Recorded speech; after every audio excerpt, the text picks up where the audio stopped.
What is up, ladies and gentlemen? Welcome back to the Brandon Coin YouTube channel. Let me set my camera down right here.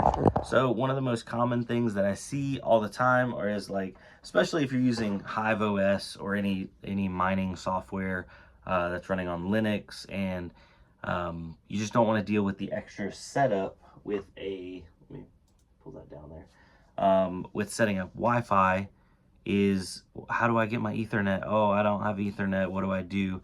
Well, some people don't have the option of having a physical plug. Maybe there's only Wi-Fi in their building and they're using shared Wi-Fi, all that kind of stuff. Regardless, you can use a Wi-Fi repeater. So you need to look up, I'll put a link for this one down below in the description. I've used these before. It's nothing special. This one's only 300 megabits. You don't need a ton of speed for a mining rig. You just need a good stable connection. These seem to be okay. I use them at my house. I have them here at the office. And this is a prime example. At my office, we have included free Wi-Fi. Well, the Wi-Fi does not mean we just Wi-Fi. We have no actual Ethernet plugs in each of the offices, so there's no hard line. So to get Ethernet in here, use a Wi-Fi repeater that has an Ethernet plug on it. So let me show you this one and how I have it plugged in. And they're super cost effective. They're anywhere from like 15 to 30 bucks. This one's plugged in right here. Has Ethernet coming out of the top, and it's got some little antennas on the side. And they're super easy to set up. Your mileage will vary depending on what model you buy.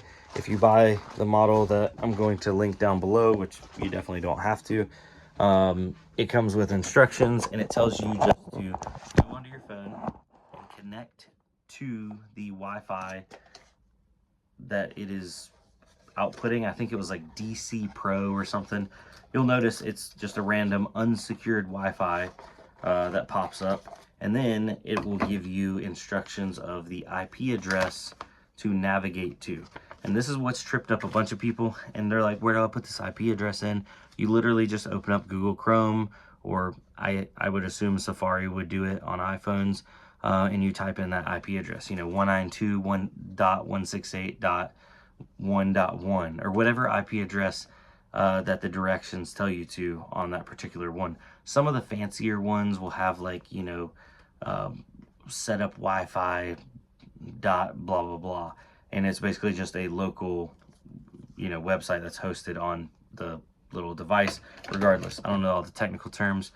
You put that in, and then it'll go through a setup process on your phone, and you select the Wi-Fi that you want your repeater to connect to, and then you can also create a new Wi-Fi name and password for the Wi-Fi it's going to transmit, because it's basically like it's repeating it. So it's taking Wi-Fi in and it's sending out a new signal, essentially boosting it farther.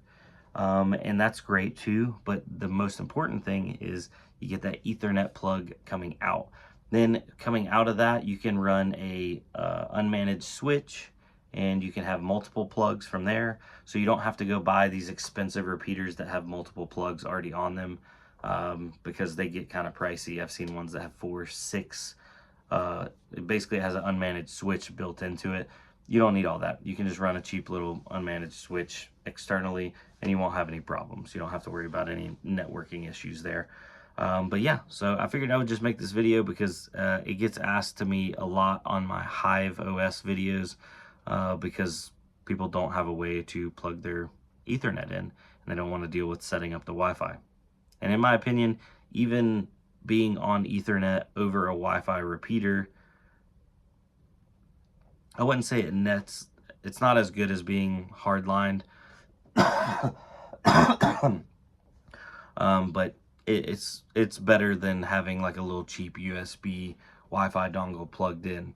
I don't know why, but yeah, seems to be doing better. That's like at my house, in my office, I use a Wi-Fi repeater in there, and I have it hardlined from there to a switch, and then to my actual desktop computer.